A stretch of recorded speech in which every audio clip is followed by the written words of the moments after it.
esto. No existe en ninguna parte del mundo y lo podemos decir con orgullo que existe aquí en el Ecuador. La primera empresa y la más importante es la familia. Que actualmente la educación ha hecho de los niños dependientes. La tecnología no es el problema, es como yo educo a los niños y utilizo ese instrumento. ¿Cómo se enlaza eso con el cerebro humano, con las familias, con las emociones? Inconscientemente, por querer bien hacer, les damos resuelto y no permitimos que el niño se equivoque. O cuando el adulto juega, nos olvidamos del mundo y somos tal como somos. Abuelo bodeguero, hijo millonario, nieto pordiosero. Son unas habilidades que nos van a ayudar a ser más eficaces y más eficientes en la vida. Y esto lo podríamos tal vez extrapolar a un entorno empresarial. Bueno, bienvenidos a un nuevo episodio de Marketiza Talks. El día de hoy me acompañan dos expertos y grandes personas que han formado un proyecto increíble del que vamos a conocer en este episodio.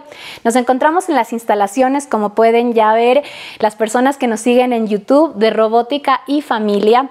Y la verdad es que yo estoy muy contenta de explorar nuevos temas, nuevas cosas que les aporten a ustedes, porque como siempre decimos en Marketiza, lo importante a nivel de los proyectos de emprendimiento, a nivel de marketing, a nivel de lo que nosotros queramos crecer de forma profesional, también viene muy atado a lo que vivamos en nuestra vida y en nuestro desarrollo personal. Así que es súper importante que podamos aprender de profesionales, de expertos, a través de sus experiencias. Eso es lo que más nos va a aportar. Así que el día de hoy, como les decía, estamos en Robótica y Familia, que es un centro de apoyo académico emocional para la familia. Ya nos contarán más Luis y Tere, que están a mi lado, de qué se trata esto. Les quiero dar la gran bienvenida. Primero a Tere Mora Gluckstad, magíster en psicopedagogía y manejo emocional, y Luis Eduardo Correa, especialista en robótica educativa, doctor honoris causa, los dos CEOs y fundadores de Robótica y Familia, con más de 30 años de experiencia en educación y manejo de personas. Trabajan con chicos con discapacidad y problemas emocionales, entre otras cosas que los dos nos van a contar en el episodio de hoy. Bienvenidos, Tere, Luis. Gracias. Muchas gracias, Isa, por esta invitación que nos has hecho. Es un honor para nosotros compartir este momento. Y pues mi marido tiene la palabra. Bueno, muchas gracias, Isabel, Isa, y a todo el equipo. Realmente para nosotros muy grato el tener esos espacios para poder contar lo que hacemos y para poder de alguna manera extender todo lo que hacemos a muchas personas. Siéntanse siempre bienvenidos y pues muchas gracias.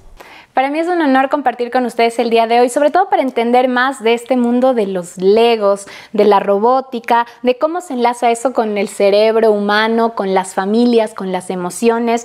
Así que, como para ir rompiendo el hielo y que nos cuenten un poco más, ¿qué es Robótica y Familia? Bueno, Robótica y Familia, es interesante el proceso que tuvimos. Yo hace mucho tiempo fui empleado privado, fui empleado público también, y siempre estuvimos vinculados con el tema de la educación. Tuvimos un colegio y por algunas razones de la vida nos vimos se dio la oportunidad de empezar este proyecto, ¿sí? Inicialmente pensamos en tema de la robótica, a mí me gusta mucho el tema de la electrónica, entonces dijimos, ese es el camino, ¿no? Y hay una anécdota interesante. Un día miércoles, yo regresaba de mi trabajo como empleado público en la Contraloría y decía, no, esto no, algo más tengo que hacer. Y le dije, Tere, hagamos esto. Y pues Tere me dijo, te apoyo. Y gracias a eso han pasado casi 8 años y estamos aquí sentados junto a ti y al equipo. Robótica y Familia realmente es un proyecto más que un proyecto, es una idea basada justamente en la familia, y por eso su nombre, ¿no? La robótica y la familia yo diría que no son palabras muy vinculables, pero gracias a Dios hemos logrado nosotros encontrar una manera muy articulada y muy armónica en la que la robótica es una herramienta, pero todo enfocado en la familia. ¿Y por qué la robótica? Te cuento que antes de explicarte lo de la robótica, que él es el experto, es un centro de apoyo externo, como tú explicabas y decías, donde vamos a desarrollar lo que son las funciones ejecutivas y las destrezas blandas, que esto lo hablaremos más adelante. Es un centro pionero en esto. No existe en ninguna parte del mundo y lo podemos decir con orgullo que existe aquí en el Ecuador, donde juntamos todo lo que es educación con la parte práctica y la maravillosa herramienta que son los legos. Aumentando lo que dice Mitere, siempre voy a decir Mitere. ¿Por qué robótica? ¿Por qué con Lego? Primero, Lego es una herramienta poderosa. Bueno, nosotros no tenemos ninguna vinculación comercial con Lego. Lego es una marca espectacularmente grande. Es un pequeño monstruo en el mundo de los negocios. Pero Lego es una herramienta espectacular porque nos permite construir y darle forma a una cantidad de ideas. No necesariamente solo casitas, sino como ustedes pueden ver aquí hay mecanismos, hay engranajes, hay un poquito de fantasía también. Podemos realmente construir cualquier cosa. De hecho, hoy de mañana yo leía estoy siguiendo unos estudios de unas maestrías, y decía que Lego, la línea robótica de Lego, es una de las líneas más completas en el tema de la educación. ¿Por qué? Porque incluye equipos y sistemas que son muy maleables, sin embargo, permite también construir y permite más que nada darle las herramientas seguras a los chicos y a las personas que están trabajando. Es un poco la razón del Lego. ¿Y por qué la robótica? Realmente la robótica uno piensa que es una materia, es una asignatura que solo se enfoca en construir mecanismos electrónicos y mecánicos. Nosotros le hemos dado un contexto diferente, y para nosotros la robótica no es en sí el eje, es con robótica. Es decir, a través de los proyectos de construcción, pueden ser mecánicos, pueden ser culturales, qué sé yo, la pirámide de Giza, histórica. Hay una infinidad de cosas. Podemos desarrollar justamente lo que Tere va a comentar sobre las funciones ejecutivas y las destrezas blandas. Estamos un poco anticipándonos a que los chicos aquí se preparen para lo que les viene aquí a unos pocos años, que bueno, el tema de la inteligencia artificial, ¿no? Que ya está ahora desarrollado. Me parece súper interesante, sobre todo entender, y me gustaría que nos puedan profundizar un poquito más en este tema de cómo los Legos ayudan a desarrollar estas funciones ejecutivas. Primero entender qué son las funciones ejecutivas y cómo nos ayudan a desarrollar estos Legos. Y qué otros problemas podríamos resolver con este tipo de herramienta. Isa, cabe mencionar, antes de explicar sobre las funciones ejecutivas, que trabajamos con niños con discapacidad, con necesidades educativas especiales o sin necesidades educativas especiales. Esto es importante y son para todas las edades, desde los 5 años hasta arriba, hasta pues niños, adolescentes, personas adultas, para todas las edades. ¿Qué son las funciones ejecutivas? Las funciones ejecutivas son habilidades mentales de orden superior que se encuentran a nivel prefrontal del cerebro. Esto es importantísimo. Son unas habilidades que nos van a ayudar a ser más eficaces y más eficientes en la vida, en el trabajo, en el estudio, en el matrimonio, en las relaciones sociales, en todo. Entonces, estas habilidades son esenciales en el desarrollo de un niño, que es a la larga lo que le va a ayudar a ser a la persona muy eficaz. Sí, yo quisiera acotar algo. Normalmente uno piensa que el proceso de aprendizaje se relaciona exclusivamente al tema del aula. O al menos tenemos un poco ese estigma, ¿no? De que es básicamente un tema estructurado y de aula. Sin embargo, el tema de las funciones ejecutivas son la esencia. Se podría decir que son ¿cómo decir? Como el agua de la sopa, ¿no? El agua que permite que todos los ingredientes se vinculen, ¿no? Entonces, estas funciones ejecutivas son estas habilidades que todo ser humano debe desarrollar y que al margen de la condición, porque habríamos hablado hace un momento del tema de las necesidades educativas especiales o las discapacidades, que está mal utilizado el término, pero para entendernos, al margen de esa condición, al margen de la edad, al margen incluso de temas sociales, el desarrollo de estas funciones ejecutivas son vitales para que esa persona, ese niño, sea lo más eficiente en el manejo de sus emociones, en el manejo conductual y en el tema de los conocimientos, ¿no? Cabe contar una cosa interesante que ahora está sucediendo.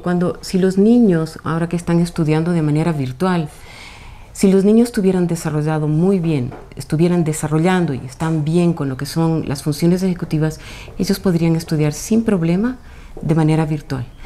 No es el problema que el niño esté atrás de una pantalla, es que el niño sepa estudiar. Como uno estudia una maestría, el niño debería estudiar como una maestría, solo, independiente. El problema es que actualmente la educación ha hecho de los niños dependientes. Entonces, si el niño no tiene el profesor o la tutora que le dice qué hacer, cómo hacer, de qué manera hacer, ellos, si no tienen ese tutor, no pueden hacerlo. Claro, se han vuelto totalmente dependientes. Totalmente dependientes. Y ahí me nace una pregunta que ustedes llevan 8 años con Robótica y Familia, alrededor 8 años.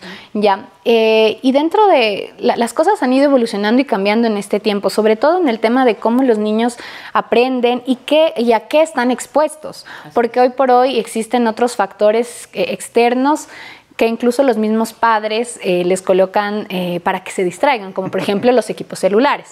¿Ustedes qué reto han podido encontrar en estos años, sobre todo en los últimos, con el tema digital, con el tema de redes sociales, de juegos en línea, con lo que ustedes desarrollan? ¿Creen que eso sí representa un problema para la falta de atención, para el desarrollar este tipo de funciones?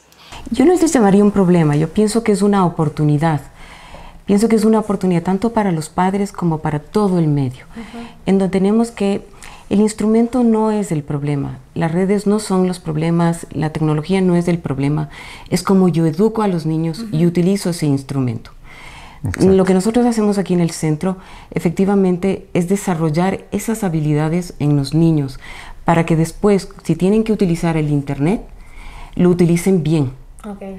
Es decir, un videojuego, hablemos de un videojuego. El videojuego tiene sus cosas muy positivas.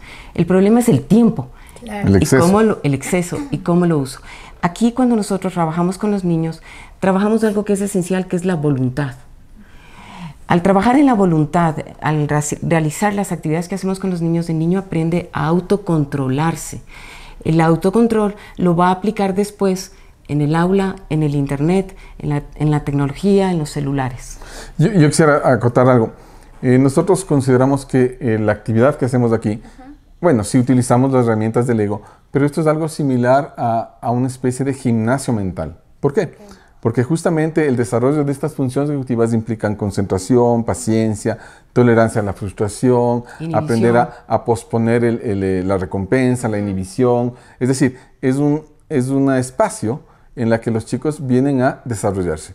Y sí, la educación ahora con la influencia del tema digital, la pandemia, rompió muchísimos de los estándares, ¿no? Antes estábamos, tal vez nosotros, o al menos yo tengo unos añitos por ahí, entonces, claro, estuvimos acostumbrados a que el profesor nos dice qué hacer, cómo hacer, salta, no salta, pon, no pon, abre la página, ni sé cuántos. Se volvió un sistema súper dependiente y sin hablar mal del sistema educativo. Tiene sus méritos, sí, pero yo creo que ahora el sistema educativo debe ser totalmente reiniciado. Es decir, no podemos enfocarnos en solo contenidos, en que el profesor sea el eje, sino que el niño aprenda a desarrollar sus habilidades y principalmente esa autonomía. Aquí con los chicos en el centro, justamente nosotros no les damos clases de robótica, ellos vienen a aprender. Y justamente este contexto de aprender está enfocado en el desarrollo de estas funciones ejecutivas. Y como le mencionaban, por ejemplo, para los que nos están escuchando, que nos toca un poquito redactarles cómo está el set, para los que nos están viendo en YouTube, pues pueden apreciarlo de primera mano. Tenemos aquí en la mesa algunos ejemplos de los proyectos que desarrollan los chicos que vienen al Centro de Robótica y Familia. ¿Y cómo específicamente funciona este desarrollo de estas funciones ejecutivas? O sea, ¿qué es lo que hace que ellos, a través de la concentración, supongo, que tienen para armar este tipo de proyectos, logren justamente desarrollar otras habilidades como las que mencionaban, la voluntad, el tema de posponer la recompensa, etcétera? Nosotros desde que iniciamos, desde que el niño entra, creamos hábitos. Esa es la base de toda educación en un niño. El hábito de lavarse las manos, el hábito de saludar, el hábito del orden. Entonces, como ustedes verán en nuestro centro, todo tiene un orden. Después, cada niño, los pasos que hacemos tienen sus cajitas, tienen que clasificar. La clasificación les implica muchísima tolerancia. Hay niños que no la tienen, inclusive los adultos. Y eso a veces también repercute en el trabajo. Entonces, tienen que clasificar, razonamiento de cómo lo van a clasificar. Porque ahí, si yo le digo, no, clasifícalo por color o clasifícalo por forma, el niño aprende de que hace solamente lo que le dicen, pero no crea y es independiente. Aquí hay una cosa interesante, Tere y Isa, gracias. En el tema de la clasificada, uno puede decir que es simple, ¿no? uno tiene un set, un grupo de piezas, hay rojas, amarillas, verdes, azules, blancas. Cuando nosotros trabajamos con los chicos, les decimos, perfecto, coge el set. Primero toma la decisión de coger el set. Eso ya es un proceso importante. ¿Por qué? Porque la parte más difícil, incluso que ahora los padres, no puedo hablar en general, pero es bastante común. Cuando el niño decide hacer algo, la parte crítica es asumir las consecuencias de la decisión. Entonces el niño decide hacer el set de 5,000 piezas porque piensa o porque de alguna manera está sobrevalorado. Entonces dice el niño, claro, yo armo el set de 5,000 piezas y el rato que le toca armar no puedo poner 2 piezas juntas. Claro. ¿Por qué? Porque se ha de alguna manera deformado esa imagen de niño que tiene de él mismo. Entonces, a veces yo les pasa mucho, ¿no? Vienen, yo armo el set de 5,000 piezas, perfecto, le doy un set de unos pequeñitos, son como calentamiento. Y no puede poner, no puede seguir la secuencia de armado. Entonces, ¿qué me dice eso? Claramente, el niño al armarlo, hay alguien que le ayuda, hay alguien que le da pasando las piezas, hay alguien que le da poniendo, y cuando se equivoca le dice que está mal. Entonces, inconscientemente, por querer bien hacer, les damos resuelto, les damos haciendo, y no permitimos que el niño se equivoque. Una de las cosas que más notamos aquí es que ahora tratamos de evitar que se frustren. Y la frustración es necesaria. Si uno no se frustra, primero, el niño no va a reconocer el sentimiento, y si no lo reconoce, difícilmente, o le va a costar más esfuerzo el poder superarlo. Entonces, justamente trabajamos en eso. Y para acotar un poquito más, una vez que empiezan a armar, implica mucha organización, concentración. Tienen que planificar. Existe también la monitorización, que es una de las funciones ejecutivas en la que el niño va viendo y midiendo, ¿estoy haciendo bien o estoy haciendo mal? ¿Sí? Entonces, aquí en cada actividad que hace el niño, estamos desarrollando esas funciones ejecutivas que son a nivel prefrontal del cerebro. Perfecto. Y una de las cosas que a mí me llamó también la atención cuando leí un poco del centro, y lo que ustedes también antes de empezar a grabar me contaban, es que son una familia que trabaja y ayuda a otras familias. ¿Cómo se enlaza justamente este tema de la orientación familiar? ¿Cómo se enlaza a lo que vienen a hacer los niños acá y a los otros servicios que ustedes brindan? Es interesante tu pregunta, Isa, porque una vez que el niño, como siempre ha dicho mi marido, está jugando, o cuando el adulto juega, es algo lúdico, nos olvidamos del mundo y somos tal como somos. O sea, somos exacto como somos. No hay matices, no hay caretas. El niño está jugando. Está jugando, se presenta como es. Entonces, ahí nosotros podemos ir evaluando su conducta, el manejo de las emociones al momento que está armando. Y efectivamente el resto cognitivo, que son la concentración, la toma de decisiones, la planificación, organización. La criticidad de lo que hacen. A veces no entienden alguna cosa, solo ponen. No hay un criterio, no hay un verdadero análisis, por simple que sea. Porque son niños muy dependientes. Perdóname, te interrumpí. Una vez que nosotros observamos esto, lo bonito es que podemos dialogar con los papás. Hay ese trabajo en equipo, porque nosotros somos aves de paso. Pero quienes realmente van a formar a los niños son los que les cuidan. Pueden ser sus padres, los abuelos, las personas que están con los niños. Entonces, nosotros dialogamos con los papás y les vamos como guiando y dando orientaciones de cómo ayudarle al niño en ese correcto desarrollo. Vamos sugiriendo ciertas estrategias. No podemos decir que todos los niños funcionan así. No, hay que contextualizar mucho cuál es la situación de cada niño. Pero no por eso debemos olvidarnos de elementos tan simples como hábitos, como límites. Entonces, si nos encaminamos dentro de esos parámetros, al margen de la relación, de la parte relacional de los padres, entonces los niños aprenden a seguir las huellas, digamos así. A mí me llama mucho la atención y tiene mucho que ver con esto. Hay alguna de estas imágenes que ahora se ve mucho en las redes sociales, de un león que camina y hay un leoncito al lado. Y el papá león le dice con toda su imponencia, le dice, hijo, ten cuidado donde caminas. Y él le contesta, no, ten cuidado tú, porque yo sigo tus pasos. Eso evoca mucho la importancia del rol de papá y mamá, al margen de su relación. Pero bueno, y si hay una buena relación, mucho mejor. Y siempre decimos una cosa que es muy bonita, nuestros hijos nos ayudan a ser mejores. Entonces, si yo amo a mis hijos y sé que eso va a repercutir en nuestros hijos, tengo que cambiar en aquello que tenga que cambiar. Así es. Y los adultos, los papás también se involucran en el armado de los Legos. ¿Es parte de lo que ustedes trabajan con los papás o con adultos independientemente? Así es. Tenemos, cuando vienen los niños son todas las edades, independientemente de qué edad tenga, nos juntamos Entre todas las 5 y edades. 100 años. Tenemos lo que es la robótica familiar, en donde solo vienen las familias y arman.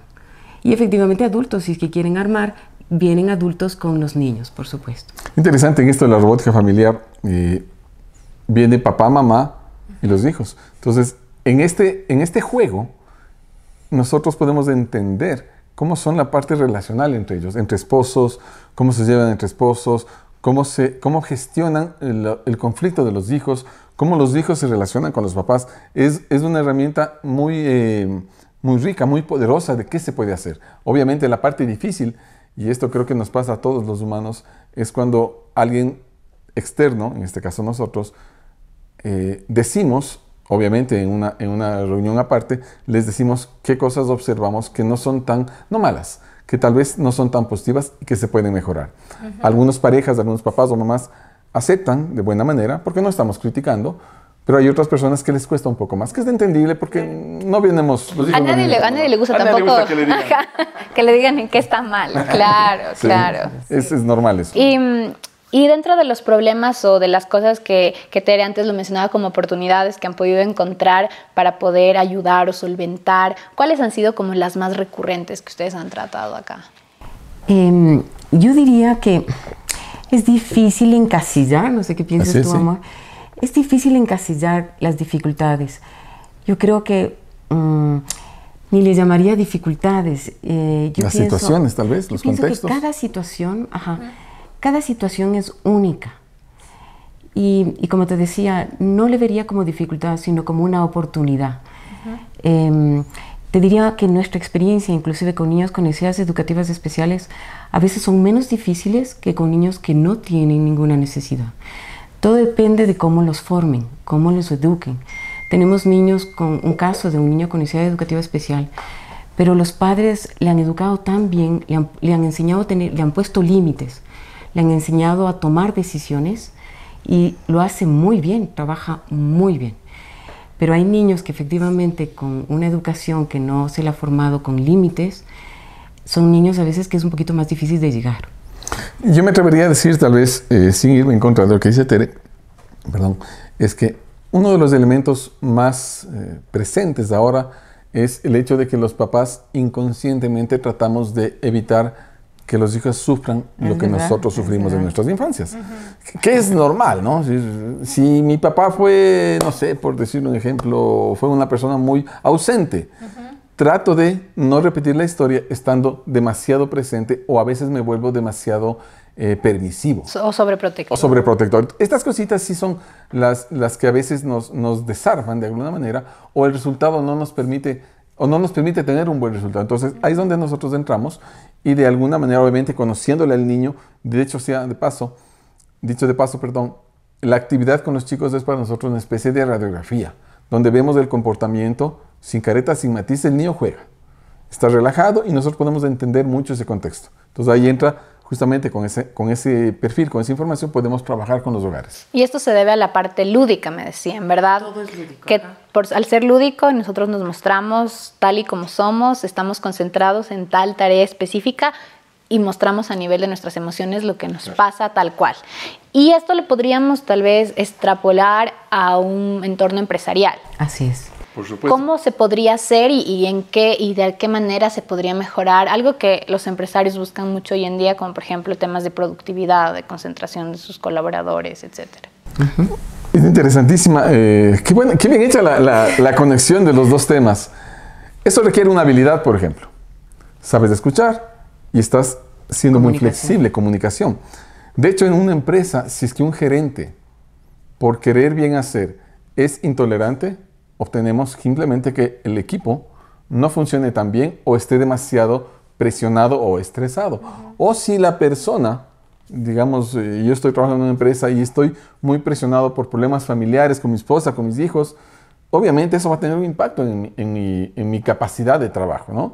Entonces, sí, la actividad del ego o la actividad como nosotros la hemos de alguna manera estructurado, permite que esas, no sé si esas frustraciones, esos dolores, esas situaciones al menos sean un poco menos pesadas. Hace poquito tuvimos unos talleres en el Museo Interactivo de Ciencias, sin entrar en detalles, pero justamente una de las cosas que se conversaba en el taller por parte de los docentes es justamente que han disfrutado mucho, ha sido una especie de paréntesis en esa vida agitada que tenemos.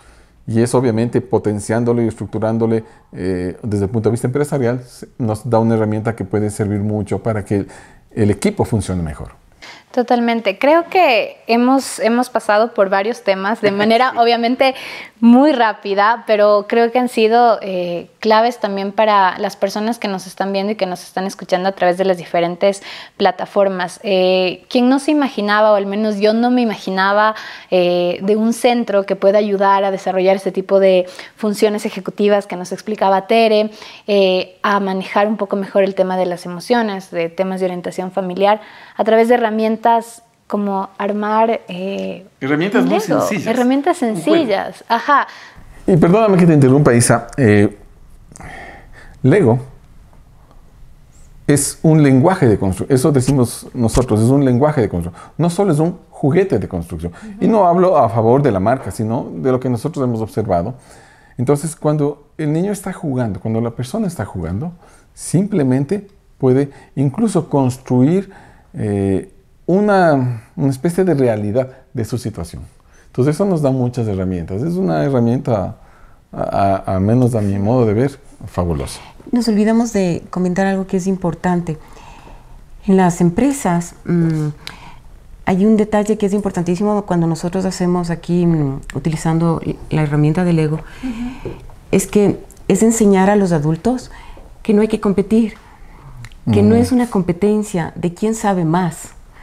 Es enseñarles que al armar, efectivamente, ellos aprenden a compartir y ponerse en los zapatos del otro. O sea, si yo necesito esa pieza, vamos a compartir y voy a entender que el otro necesita esa pieza. Es manejar dentro de la empresa la comunicación y ponerse en los zapatos, si eres de gerente, si eres un gerente o si eres un empleado, ponerse en los zapatos del otro. No compito, porque hay muchísima competencia a nivel de gerencial en que yo sé más y los demás tienen que aceptar lo que yo digo. Como un liderazgo un poco más dictatorial. Es un plan más que de competir, es de que todos somos conscientes que debemos aportar al equipo. Y ahí el asunto funciona muy bien.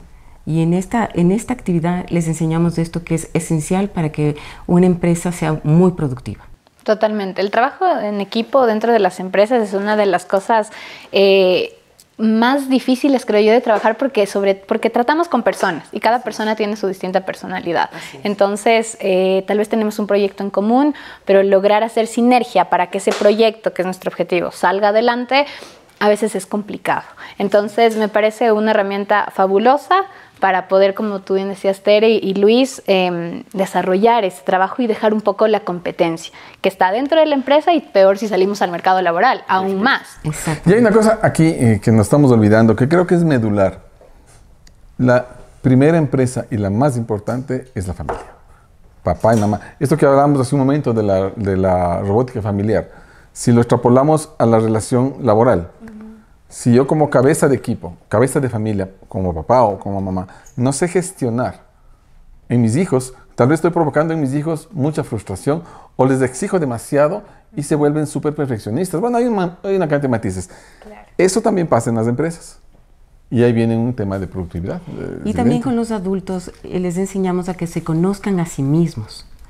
Entonces, al hacerles los test y efectivamente de manera lúdica, ellos se dan cuenta de que me falta concentración. ¿Por qué? Porque utilizo demasiadas, que el celular, que la computadora, que la llamada, y no trabajan en el tiempo que se debe trabajar. O sea, si una persona sabe concentrarse, lo que hace en 1 hora, digamos, en vez de hacer en 3 horas ese trabajo, lo puede hacer en 1 hora trabajando bien. Bien organizado, bien parametrizado. Bien planificado. Exacto. Creo que es un reto y creo que todas las empresas pues, que nos están escuchando y los empresarios pueden tomar también estos tips y obviamente esta oportunidad también con Robótica y Familia. para ayudar a su organización, a sus colaboradores y también para quienes manejan cargos ya de liderazgo. Dentro de las cosas que quería también topar, aprovechando y uniendo un poco todo lo que hemos hablado, Luis, cuando nos empezabas a contar de cómo nace Robótica y Familia y nos decías que tú renunciaste a tu trabajo en relación de dependencia, claro, que Tere te apoyó y esta se convirtió en una empresa familiar.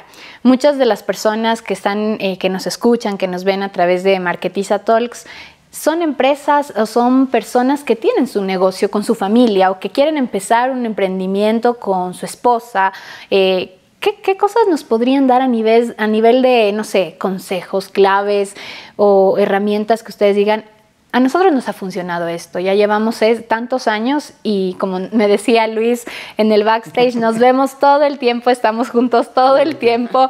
Y nos falta tiempo. Y les falta tiempo para estar juntos. Entonces, ¿cuál es la clave? ¿Cuáles son esos consejos que a ustedes les ha funcionado y que tal vez ya a otras parejas también les funcionan? Creo que el primer paso, que decíamos igual que cualquier empresa, no hay competencia. Nunca nos sentamos y decimos, es que yo sé más y todos tienen que hacer lo que yo quiero, sino que es eso de ponerse en el zapato del otro y tratar de entender qué es lo que está diciendo el otro y cómo lo está aportando. Y tener esa habilidad de aceptar, esa flexibilidad que es de función ejecutiva, de decir, debe tener razón en este punto. El segundo aspecto es una muy buena comunicación.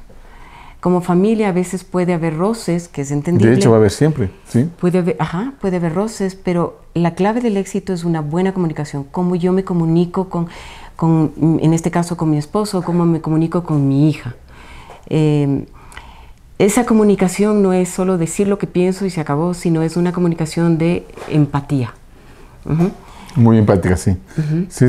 Y de hecho esta pregunta es interesante porque cuando nosotros trabajamos con las parejas, con los hogares, básicamente estamos los dos. Y por ejemplo, Tere estaba hablando y yo puedo interrumpirle, pero ella no trata de decirme, no, espérate, yo hablo, sino nos hemos de alguna manera entendido también. Llegado a entender. Ciertos momentos en que yo me doy cuenta que Tere necesita un apoyo o que yo necesito un apoyo, pero no estamos tratando de, espérate, yo... Como pisarle al otro. Exacto, no estamos compitiendo. No hay lucha de poderes. ¿sí? Yo creo que ese es uno de los elementos radicales. Sí, de hecho, eso nace en el respeto, ¿no? Somos una empresa familiar de familias para familias. Suena un poco romántico, pero es cierto. Ecuador tiene un gran porcentaje de empresas familiares y de emprendimientos. De hecho, somos uno de los países con mayor índice de emprendimientos en Latinoamérica. Pero lamentablemente estos emprendimientos al año y medio, 2 años, se van para abajo. ¿Por qué?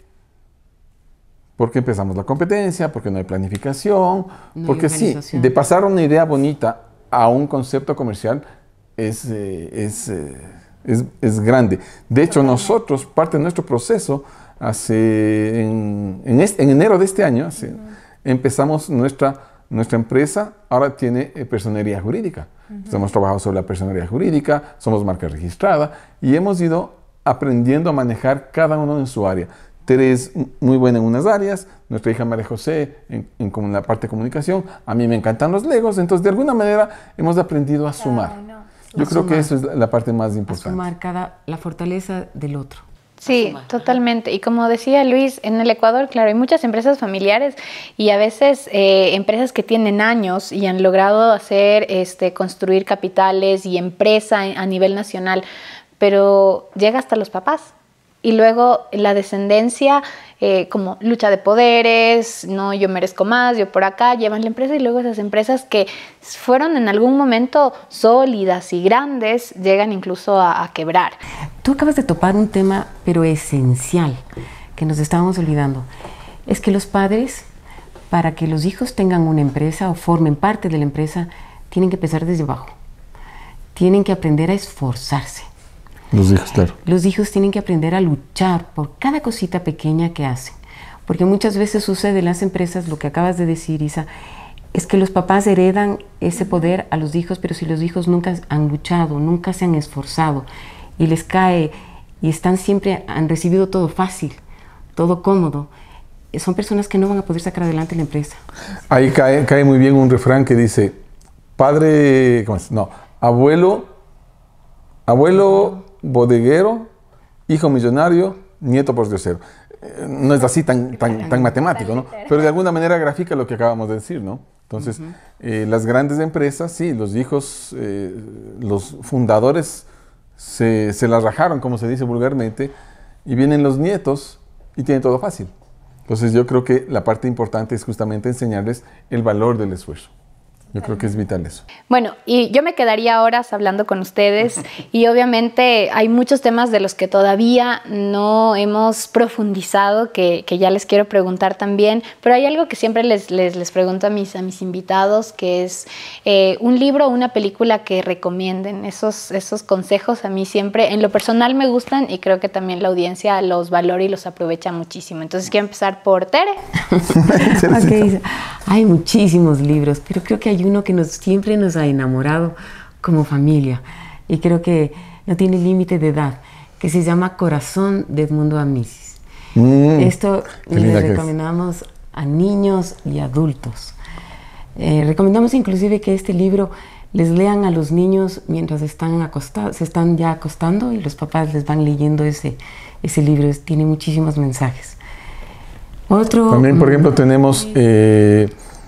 hay una película que a mí, al menos en lo personal, me gusta mucho, que se llama Hombres de Honor, que tiene un contexto muy interesante del esfuerzo, de la segregación racial, y principalmente de la tenacidad cuando uno quiere algo. Tenemos otra película, bueno, más que película, es una animación que es Up. No, perdón, es Up, sí, Up. Que también habla de un poco esa relación de esposos, lo que se dejó de hacer como esposos o lo que se debería hacer como esposos. Y cuando algún rato uno de los dos falte, ¿qué hacer? Llega creo que al corazón, sí, ¿no? Hablando de corazón. No sé cuál otra. Los bomberos. Hay una película interesante, aunque tiene un contexto un poco religioso, en cierta parte, es de A Prueba de Fuego, que justamente habla de una pareja que está en problemas, se están como que separando. Entonces, hay una frase interesante en esa película que el hijo le pregunta a su papá, o sea, el hijo ya adulto, ¿no? Que estaba separándose, le dice a su papá, oye, ¿y qué más tengo? ¿Qué hago? Y él le contesta, bueno, ¿por qué no le dices a tu esposa ahora? Dices, ¿y qué más puedo hacer hoy por ti? Y a raíz de eso se desarrolla todo un tema y es muy interesante. Yo creo que eso también es importante. Super. Parte de eso, no sé si me permites, Lisa, hay un elemento, bueno, hay tantos elementos interesantes.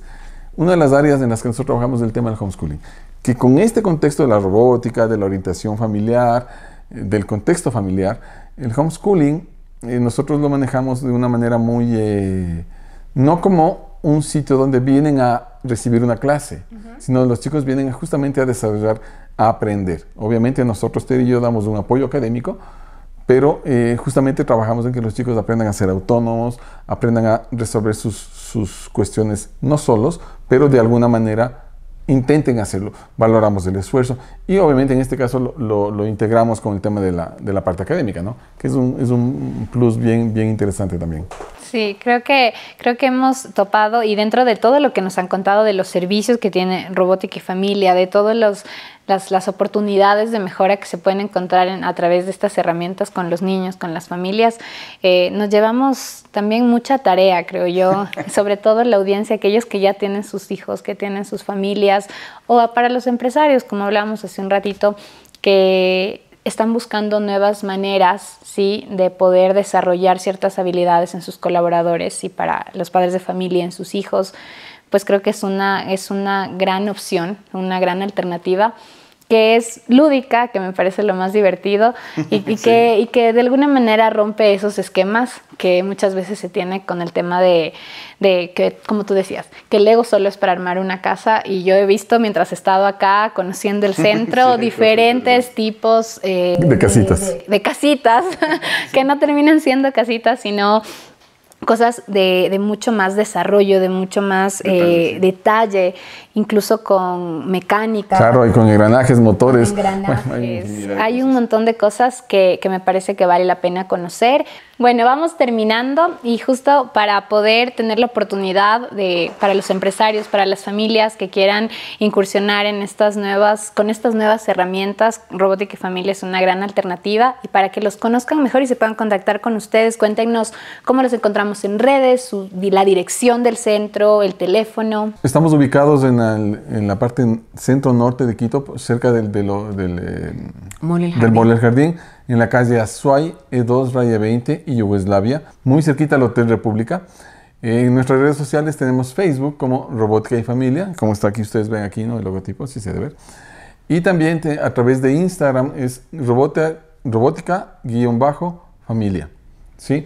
Nos pueden también llamar al 0981-750-784 y pues será un gusto siempre el que vengan a conocer.